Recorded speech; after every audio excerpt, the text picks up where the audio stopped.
Hello, YouTube world. Parkway Classics coming to you from beautiful upstate New York. And beautiful, I say, because it's July 1st and it's not the middle of winter up here. We have a long winter and a very short summer to enjoy things like this. So, hey, I started Parkway Classics 2 years ago to showcase cars, motorcycles, ATVs, bicycles, everything I have an interest in. And never quite got around to showing you my 1988 Ford Mustang. So today's the day. I bought this car in 1995, not from the original owner, maybe the second owner, who thankfully used it as a second car, didn't run it in the winter. And this is really a rare beast for these parts. In upstate New York, they didn't sell a lot of the Fox Body Mustangs simply because they're terrible cars in the winter, and people know that. And they were a summer car. They sold a lot of convertibles, 5.0s and four-cylinder version. But overall, based on time, the elements, and people wrecking them because they played with them too hard, there's not a lot of them left up here. Different story if you go down south, southern states, out west, especially California, Arizona, out that way. Hugely popular.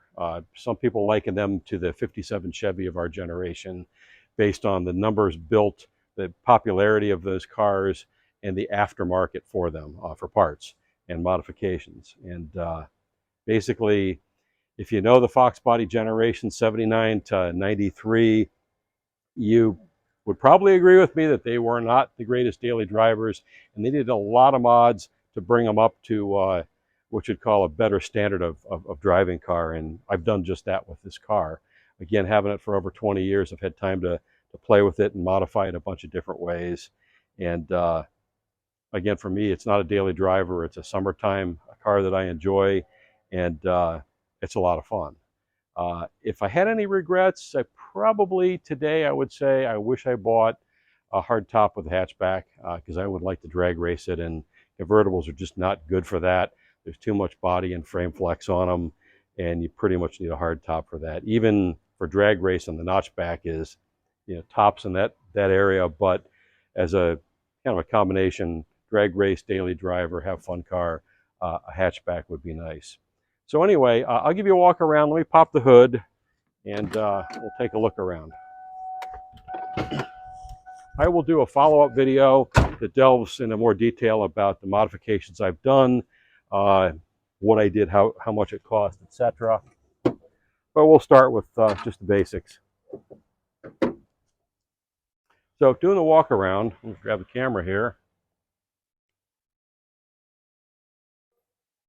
1988 5.0, 5-liter, fuel injected. The only real engine mods are Ford racing wires. You'll see the strut tower brace, which is a must on these things, and the cold air kit.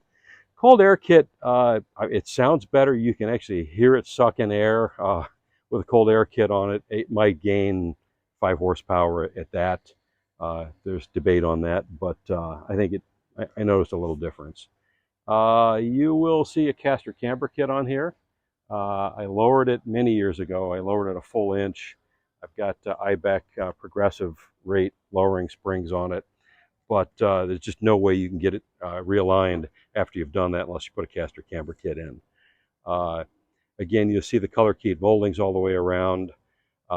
I sprayed those. It's easy to paint these cars. This is basically a one-coat acrylic. It's in this case DuPont Centauri, and if you're good with a spray gun and you know how to lay paint on, it's an easy one-coat paint job. And again, I've done the moldings down, front fender, front nose, back bumper. Obviously had to get it color keyed. So as we walk around, again, upgrade to 16-inch wheels. I didn't do a 5-lug upgrade. That's a job, and I just didn't want to invest the time and the money to do that. Obviously, if you got a 5.0, you want to have a 5-speed. It's way more fun having that. I did pull the gauge cluster many years ago. I bought a gauge cluster out of a newer vintage Mustang that's got the 140-mile-an-hour speedometer, not the 85. Also put a white face gauge kit into it. My regret right now is that I don't have LED bulbs in there. And with a white face gauge kit, it's not bright enough at night, and I've had a couple bulbs burn out since I pulled it, and it's just labor intensive enough to pull it that I've been dreading it. But this summer I'll put LEDs into it. If anybody has recommendations on good LEDs to use, let me know. I've tried LED upgrades on my Honda Ridgeline, and the cheap Chinese upgrades that you buy on the interweb are terrible. They don't last. I have tried some Sylvanias that work pretty well, but they cost a lot more money. Interior's in good shape. Factory leather interior. If you bought an LX back in the day with a 5.0, you got the GT interior. So you got the power lumbar, you got seat extensions on it. It's just a much nicer interior when you had the 5.0. This could use new leather on the driver's seat, but that's going to have to go at least another season. So walking around the car, back bumper was, again, pulled and painted when I did all the color keyed on it. Eventually, I may take that luggage rack off. I actually saw a guy do a conversion where he left the deflector on and took these off and filled the holes in, and then color keyed that little air deflector wing, whatever you call it. It looked pretty good that way. Passenger side, nice and clean. And again, there's no rust under this car because it really hadn't seen any winters. It's just a good summer driver. It's just, sadly, we have about 3 months of summer up here, and then it's parked in the garage pretty much the rest of the time. But that's my 88 Mustang. And of course, it says Mustang, so it must be a Mustang. Anyway, thanks for coming along today and taking a look at this. As I said, I will do a follow-up with more detail on what I've done. One of the best upgrades of all, I'll get back out here in front of the camera in a second here. One of the best upgrades of all was changing the rear end gears in this car.